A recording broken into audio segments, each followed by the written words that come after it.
Hey up YouTube, what's going on? Amazing here, bringing you not Pokemon. Yeah. So I just recently discovered, by way of Shady Penguin, I'm not gonna lie, that Legacy of the Duelist is now on Steam. I was not aware of this. It came on in December, but I bought this game when it came out on console, and yeah, I'm quite well progressed on console. But I figured I always wanted to do a Let's Play of it, but because I'd already started and played through most of it already, it was kind of on console. I couldn't really do it there without just restarting the entire thing. But since it's on Steam, I get a brand new restart on PC now, so that makes life a little bit easier. And I now get to Let's Play it as well, so that's great.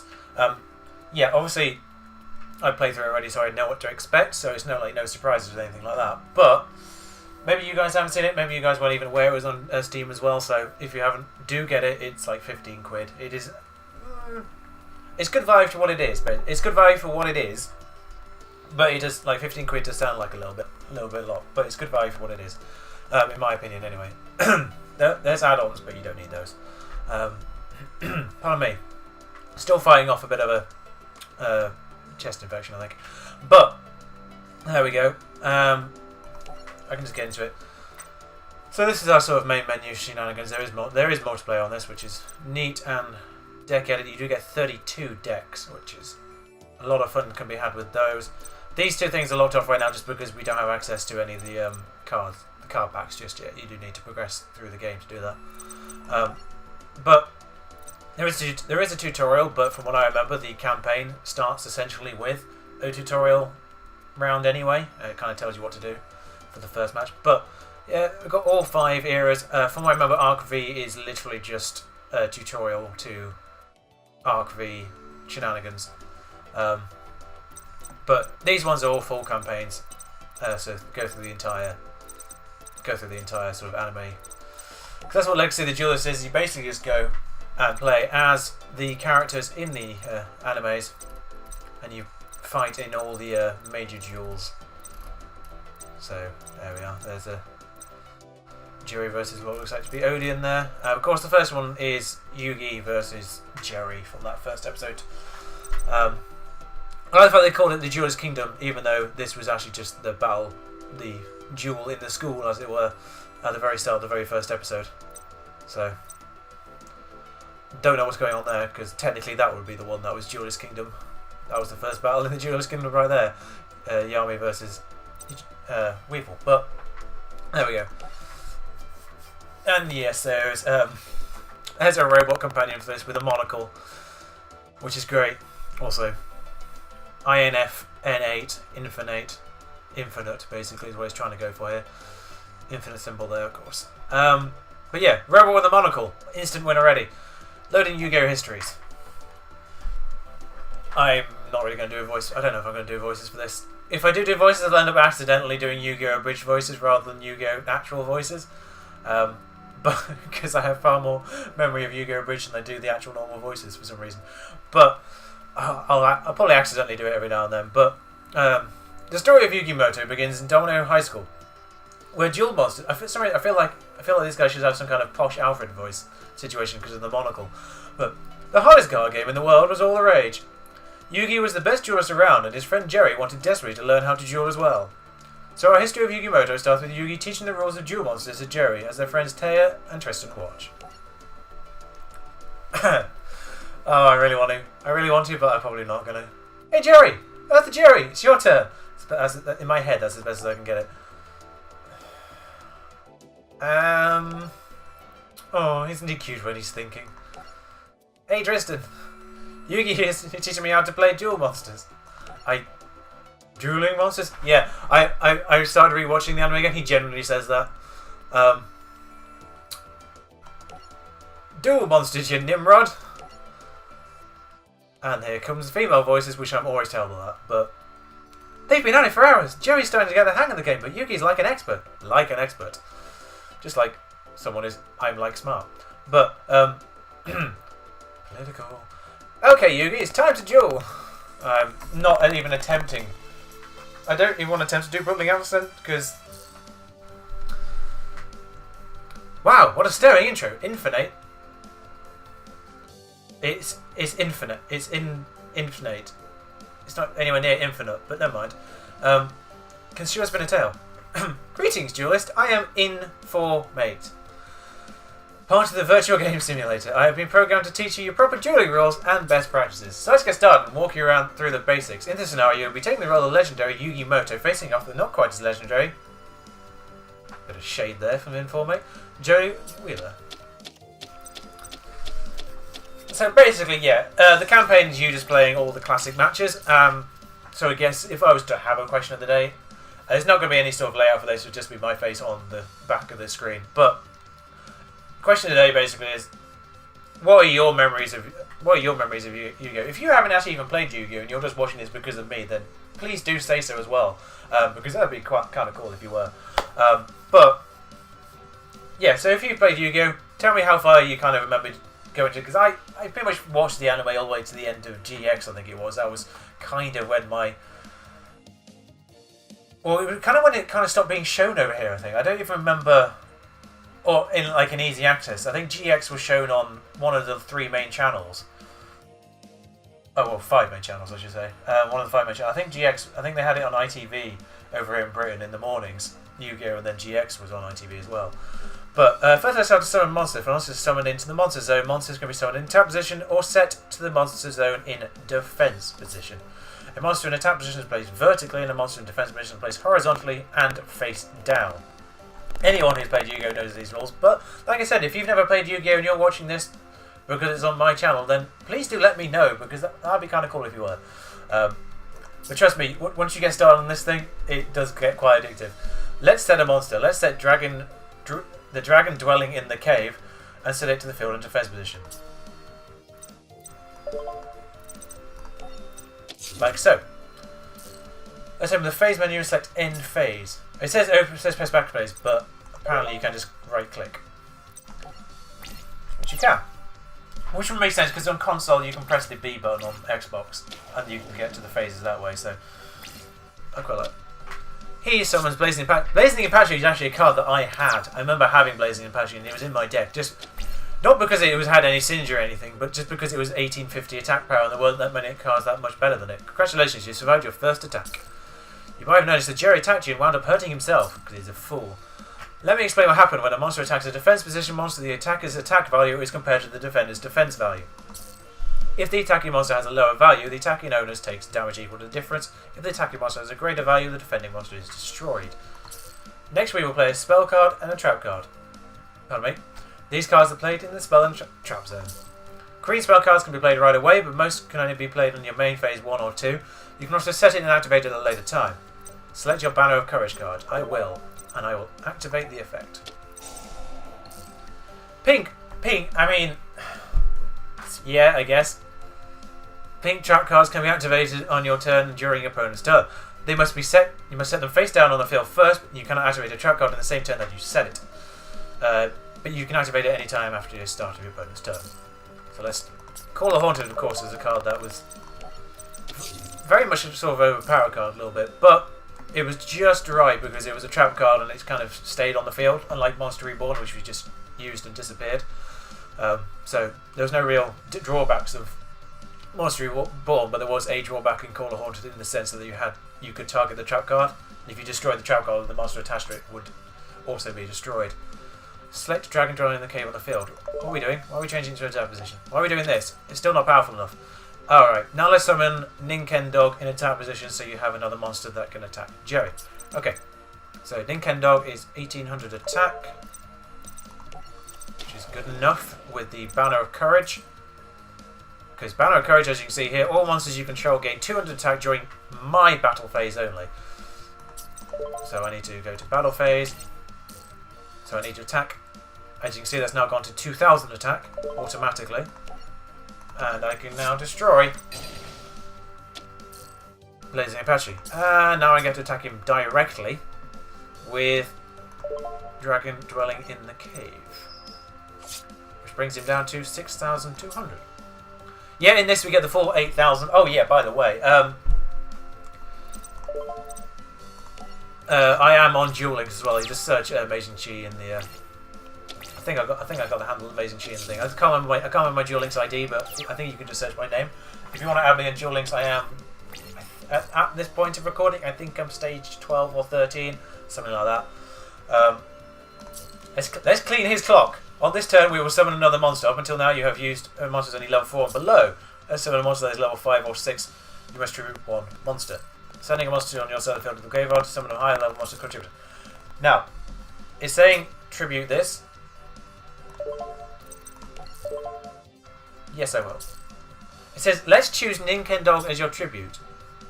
I kind of want to see what happens if you do the other one. But in the real life, you would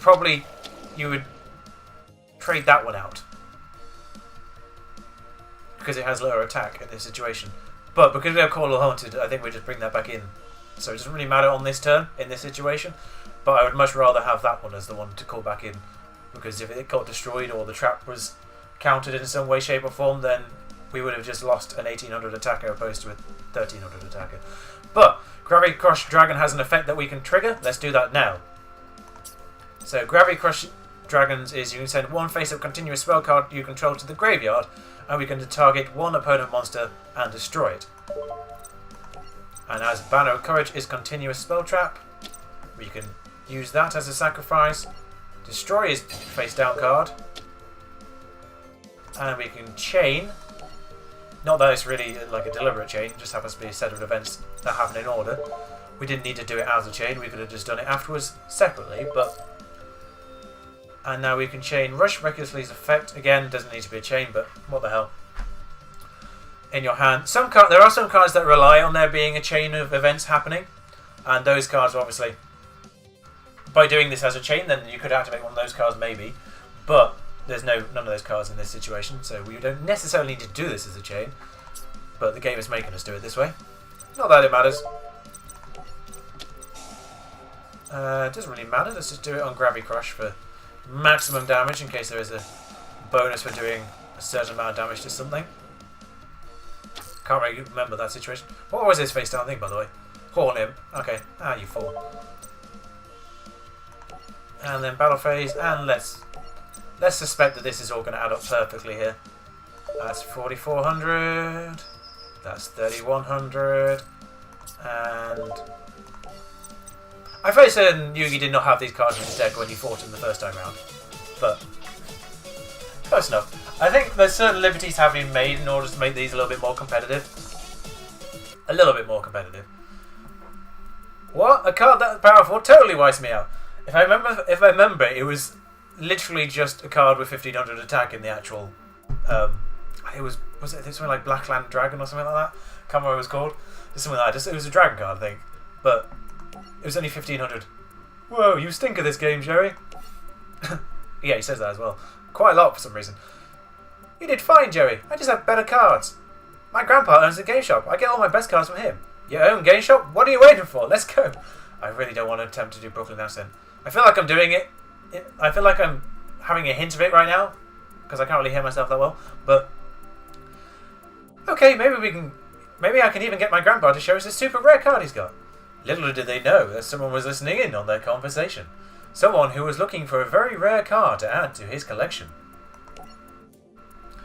So, yep, new Duel is the next level here. Achievement progresses and things like that. We have unlocked Jerry Wheeler as an avatar and his Monster Raider deck, along with Axe Raider, Furious Seeking, Knight of the Red Lotus. Oh, never heard of that one. Yeah, so I kind of checked out of the entire card game at the end of GX as well. That's when I kind of stopped. Try out. Why is 3? Why is 3 the button to try things out? Bizarre. But no, this next. So the next battle we can do here is Yugi versus Kaiba, which we can do right now. That afternoon, Yugi and his friends went to Grandpa's game shop. Yugi wanted to show his friends his Grandpa's prized possession. Gramps, could you show my friends your awesome super rare card, even? Super special awesome. Rare card? You mean my special card? Please, please. Haha, how could I refuse? You kids are in for a treat. I don't take this card out too often. I'm trying to get his voice a little bit better, but never mind. Ready? Here it is. The Blue Eyes Right Dragon. So rare, so powerful, I never let it leave my hands. This card is priceless. There are only 4 of them in the world. You're about to see the other 3. Suddenly, a classmate from school ran into the shop. His name was Seto Kaiba, the young CEO of Kaiba Corp. He had found the card he was looking for. I can't do his voice, I'm afraid. Name your price for that Blue Eyes. I can pay anything you ask. I can't do Kaiba, I'm afraid. I'm sure you could, but this card is worth more to me than you could ever offer. Senile old fool. Like I said, can't do his voice. Kaiba stormed out of Grandpa's store. The team was disturbed by Kaiba's obsession with Blue Eyes White Dragon. The next day, Yugi came back to the store with his friends. He found Grandpa was gone. Oh, when, Yugi, never mind. When the phone rang, it was Kaiba on the other end, mocking Yugi that he had kidnapped his grandfather and took him to Kaiba Corp. The things the rich and the powerful can get away with.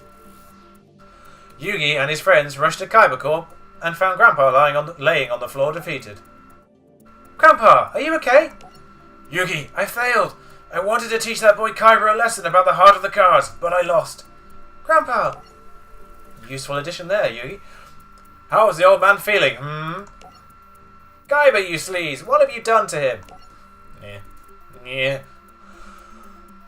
We had a duel, that's all. With each of us putting up our most valuable card as a prize, but I guess playing a champion like myself was too much stimulation for the old fool. Kaiba, you should be ashamed of yourself! I can't do that. Can't. Look at the sweet prize I won. Kaiba held up Grandpa's Blue Eyes White Dragon and ripped it in half. Grandpa's most treasured card! Blue Eyes White Dragon is a rare and powerful card, and this one will never be used against me. Like I said, Kaiba, I'm not even going to attempt to do Kaiba voices. My Blue Eyes White Dragon! My treasure! His voice is all over the place. Apologies, that's partially because I can't really do too much strain on my lungs right now. Grandpa, hold on! How can you do such a thing? Yugi, take this! Huh, Grandpa? I built this deck. I put my soul in these cards. And I taught you everything I know, Yugi. Take my cards and teach Kaiba respect for the heart of the cards. Okay, Grandpa, I'll do it. Easy. Are you ready to play, Runt? He is quite short. I didn't realise how genuinely short Yugi was until I watched the anime again. Playtime is it? Like, they made him look like same height as Teia there. Nowhere near. Huh? Kaiba was taken back by Yugi's sudden transformation. It just seemed like he'd become a different person. That's because he had, but never mind. As if he was more comfortable and powerful than before. Kaiba, prepare yourself, because it's time to duel. That I can sort of basically do. Now, from now on, you do get the option of using story deck or user deck. Now, I generally can't remember what the user deck looks like from the start. I think you could just use, I think there's 3 options you can do here. You can just use standard deck, fusion deck, and a synchro deck or something like that. I can't quite remember. But I'm just going to go with the story deck. I think I'm just going to go with the story deck in each, like, all the way through the playthrough here. Just because. If there's like some kind of... Oh great, I lost that. Wait, you deliberately chose to go first? Alright then. It kind of depends on your setup of your deck. If your deck is like trap heavy, then it is usually a little bit better to go first. But if your deck isn't, then second is pretty much always better to go. So he has Battle Lock 1700. That again, that was the card I just had because it had a high attack. And I really fear for these cards right now. So again, of course, these decks are 100% accurate. During your first space... Oh yeah, so I can do this Heart of the Underdog, which is massively broken in a deck like this. So we have Karibo, that's great. 2 parts of this already. I don't really... I think I just have to go for Swords of Revealing Light right now. Because I can't really do anything.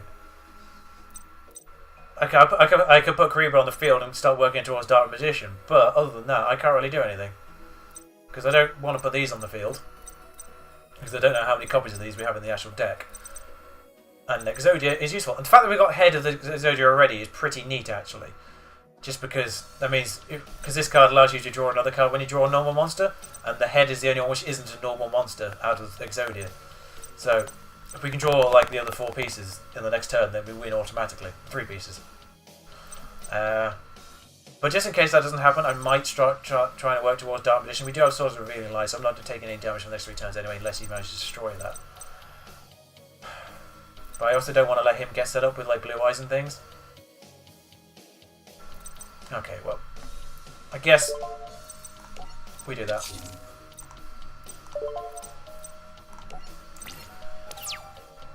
Crowbow's only 1 instance of damage anyway, so... Oh, he didn't actually summon anything else, so he hasn't got anything better at this point. Got another Swords of Revealing Light. That's brilliant. That's exactly what we needed. I can't do anything.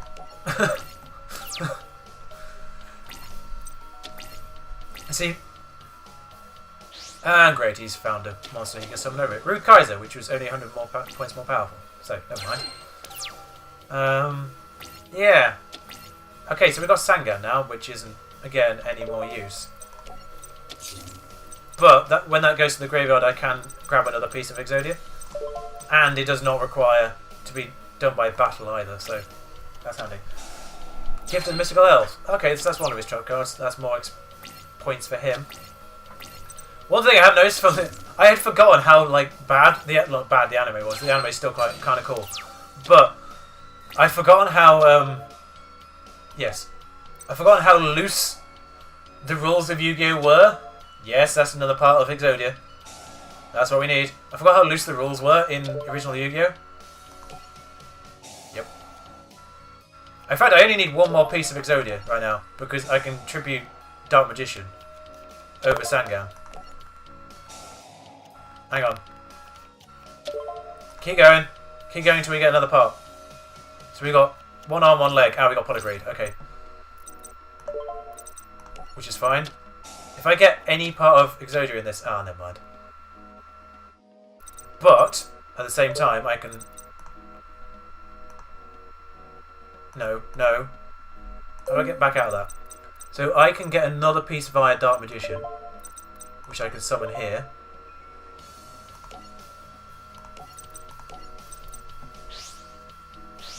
We unlock Sacrifice as an achievement. So we can get the other arm here.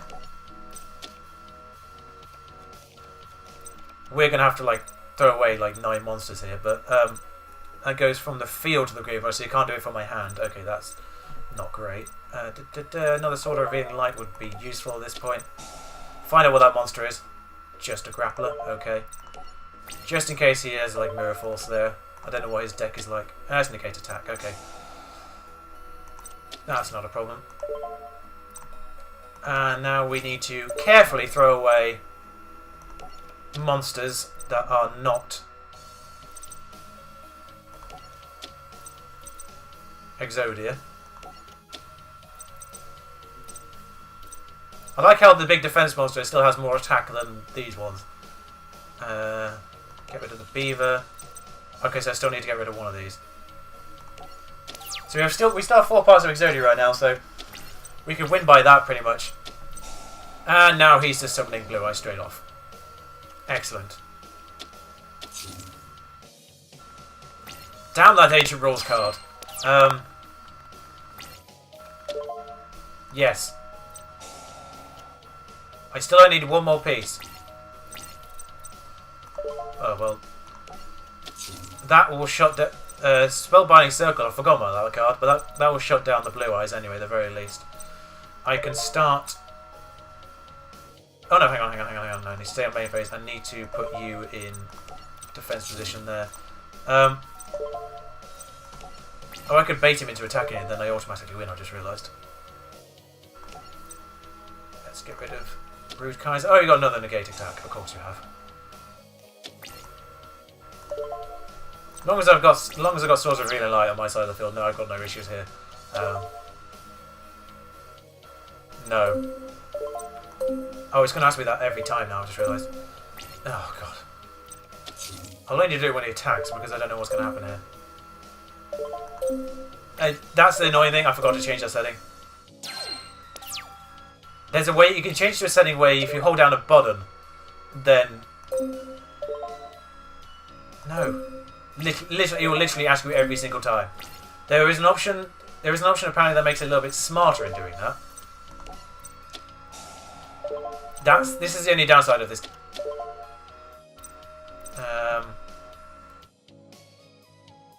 Can I use 2 Heart of the Underdogs at the same time? But no, I'll get rid of Mammoth Graveyard and Silver Fang. No.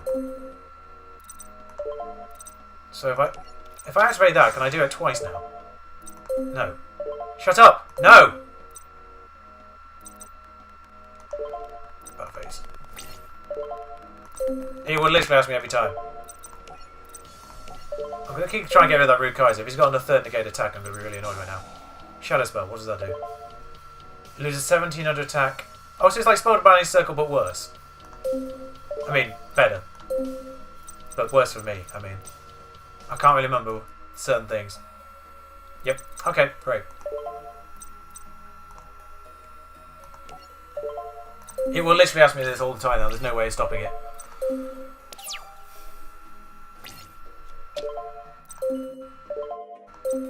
But as soon as he attacks Sangan anyway, he loses. So I wish I hadn't put that card down now.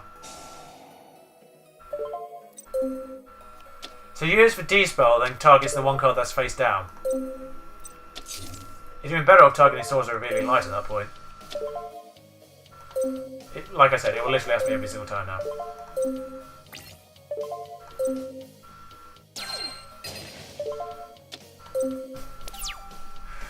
That is really annoying and obnoxious. Oh, I win here. I just straight up win here. I didn't get to activate the Heart of the Underdog twice thing, but by doing Dark Hole, I get rid of Sangan on my side of the field. And by getting rid of Sangan, I get Exodia. No.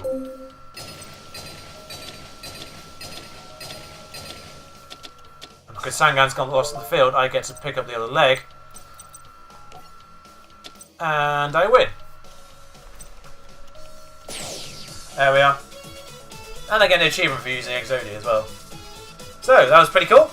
I wish there was some kind of Exodia win thing here, but you only play for power, Kaiba. That is why you lost. But if you put your heart in the game, there is nothing you can't do. The results of the duel spread quickly, and the mysterious one-eyed man gets news of Yugi's victory.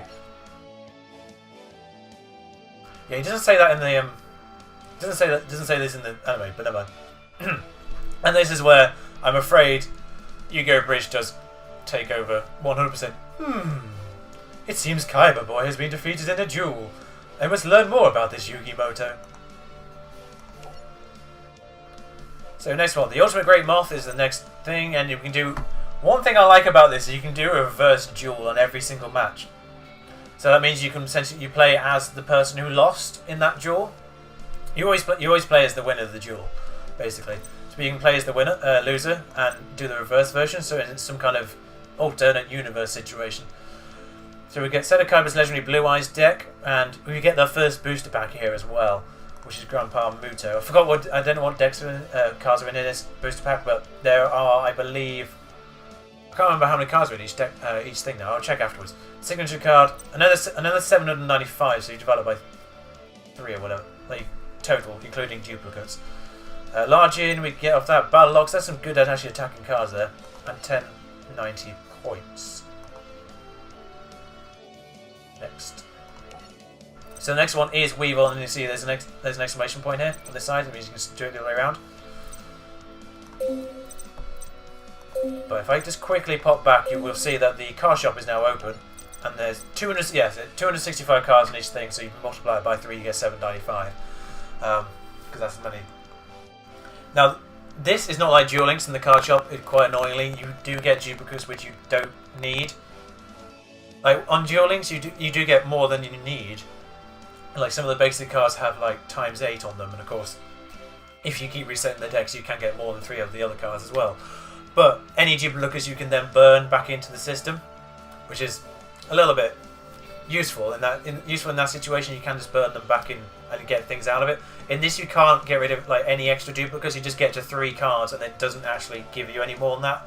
It just stops at 3, but you can still get more in the packs, which is a little annoying, to be honest, because it means I like the way Duel Links does it in that regard. Like you sort of work your way through the pack. So if there's still one SR card, one ultimate card that you haven't got, and there's like still just 3 cards left in the deck, then in the pack, then you will get those last 3 cards. Just keep buying the packs until you've run out of actual cards in that essential box. This is a little bit different. You just buy packs, and you don't actually necessarily. Once you've exhausted one set of one card, that card can still keep appearing essentially, and it's a little bit frustrating in that regard when you're trying to get certain cards. I know on my Xbox version there are 4 cards I don't have in. I think my is here. There's 4 cards in my booster pack that I'm really trying to get. Like, there's one card in particular, and it's one of the 4 that I don't actually have. This top row here is the number of unique cards, and the bottom row is total cards, including tripling it, basically. And I have 261 in Mize, and one of the cards I don't have is one card I want from my deck, and it's really annoying because it keeps giving you duplicates of things you already have. So this number here will keep going up until you hit 3 of each card, basically, and it keeps giving me cards of that. And I just need one of the 4. I just need it once at least. I kind of want 2 copies of it, but it's not even a rare card either. It's just a normal card. You get 7 normal cards and 1 rare card basically in each pack as well. But we'll do that. We'll do that on the start of the next one, maybe. Or when I start working on decks. I'll just work through the single player a little bit more, and then I can start working on deck. I know which deck I will start with, so you have to go. I need to go kind of significantly through this in order to get that 1 card. I think I need to go about. I need to go beyond Duelist Kingdom, I think, in order to unlock the pack which has the cards of the deck I tend to go to, my sort of go-to deck in these kind of things. But I'll talk about that later on. But let me know. I'll leave on those 2 for today, and then next episode we'll do like the next 2 or whatever. We'll come back, it'll be like 2 or 3 duels per match, depending how quickly they go, basically per episode. Sorry, depending how quickly they go. But that's it from me. Pardon me. Yeah, this was a little bit sort of impromptu. I didn't really have a long plan on doing this. Like, I just realised that this was on Steam now. I was like, yes, I'm going to let's play this immediately. I didn't really have this set in stone for a long while, but it's given me a little bit of enthusiasm. There should be an update video why I've been missing for a little bit while, coming soon. It sort of explains why I've decided to go with a Yu-Gi-Oh! Let's Play right now as well, rather than doing something Pokemon. So if you've enjoyed this, please let me know. If you enjoyed this and you've never played Yu-Gi-Oh! Before, especially let me know that situation. But what are your memories of Yu-Gi-Oh! Where did you kind of hop off the train, if you have hopped off the train, as it were? But I've sort of been in terms of the cards, I kind of stopped at the end of GX, and the anime I kind of stopped at the end of GX. I think it's because 5Ds. I'm not sure if 5Ds was on a channel I could easily watch. More than anything, I think I made part of the problem. But yeah, let me know if you're still 100% on the Yu-Gi-Oh! Bandwagon. I've never seen any. I started watching 5Ds when Legacy of the Duelist came out, and then I kind of got distracted as well. When it came out on Xbox, I kind of got distracted and then never got about halfway through it and got distracted. Never seen any of Zexal, and I saw like the opener of Arc V, like the first 3 of these. But that's it for me. But anyway, yeah. Next episode we'll be doing the Weevil battle, Yugi versus Yami versus Weevil, and I think Mai follows that as well. So yeah, I'm excited. I'm excited to let's play this. My Yu-Gi-Oh, especially with Duel Links as well. My Yu-Gi-Oh sort of, I kind of only be playing Legacy Duelist every now and then on console. It's like I don't really know what to do with it right now because I want to build a deck, but I want to play a few more story matches. I want to do a bit more. I didn't actually show you this part, but there are duelist challenges here. Play against elite story duelist. Every now and then you'll fight a duelist. I think if I fight Weevil, once I fight Weevil and unlock Weevil as a duelist challenge, where he has a slightly stronger deck or a slightly different deck and a slightly stronger deck, and it becomes a little bit more of a challenge. But it's the duelist challenges where you can sort of farm the points, as it were, for for card packs more than anything. But anyway, that's it from me. I've been amazing, Chi. You've been amazing too. Let me know your history with Yu-Gi-Oh! #bars. But anyway, until next time, ta-ra.